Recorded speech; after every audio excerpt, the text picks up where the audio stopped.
اللون البنفسجي الخفيف.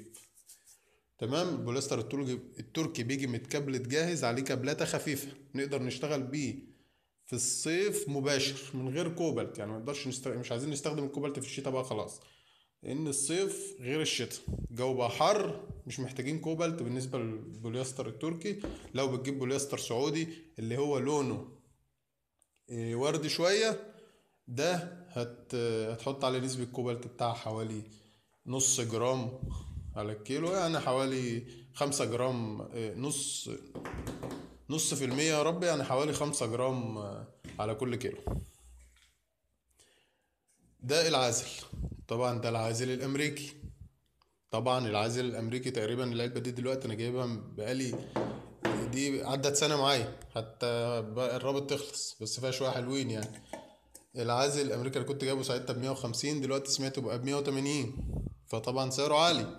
فانتوا اشتغلوا بحاجات تانية زي الفازلين، زي البرمرز بتاع الشعر، زي اي حاجة تعرف تعزل بيها، فهتعزل مفيش مشكلة. ده بالنسبة للعازل. تمام. خلينا الاول شوية في البوليستر، معلش ان انا مكملتش البوليستر. تمام. قلنا البوليستر وقلنا الكوبالت اللي هو لونه بنفسجي زي ما حضراتكم شايفين كده. تمام. والمصلب اهو، تحط منه 20 جرام على الكيلو البوليستر عشان يتصلب. ايه تاني عندي؟ البوليستر الشفاف اهو زي المية، ده البوليستر الشفاف. طب البوليستر الشفاف بيتكبلت؟ معلش، هو لو انا كبلته يبقى ملوش لازمه، ما بقاش شفاف، عشان محدش لان في ناس بتسأل هو البوليستر الشفاف بيتكبلت؟ والله يا جماعه لو اتكبلت ما هيبقى شفاف، هيبقى لونه بنفسجي زي ده بالظبط، وما عادش له اي لازمه انه يبقى شفاف، يبقى اشتغل بالتاني وخلاص. فالبوليستر الشفاف ما بيتكبلتش، بيتحط عليه مصلب مباشر من 20 ل 40 جرام، يعني اعتقد 30 جرام في الكيلو نسبه كويسه جدا، تصلب في خلال فتره مريحه. تمام. ادي البوليستر المرن يا جماعة، تاني اتكلمنا عليه كتير. ادي البوليستر المرن.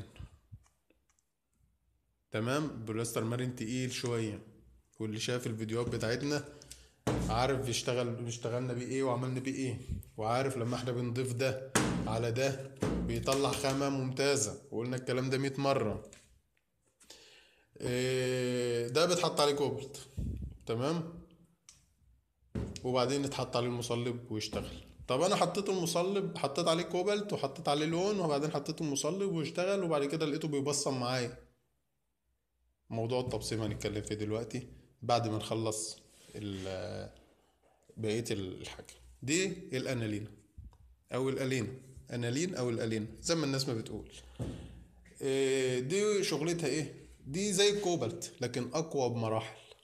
دي بقى للشغل المفرغ، بدل ما اقعد اتعب نفسي بكوبالت ومصلب واقعد ازود علشان وانا بفرغ ما تتعبنيش ومش عارف ايه، وتاخد معاه 10 دقايق وبتاع. لا، دي 5 دقايق، اقل من 5 دقايق على حسب النسبه اللي انت حاططها، لكن 5 دقايق كويسه جدا.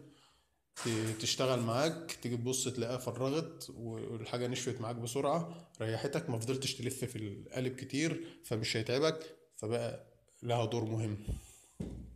تمام. طبعا الالوان السكيب كلنا عارفين الالوان السكيب ب5 جنيه. امتى تضاف الالوان السكيب على الشغل؟ وامتى تضاف الالوان الدوكو؟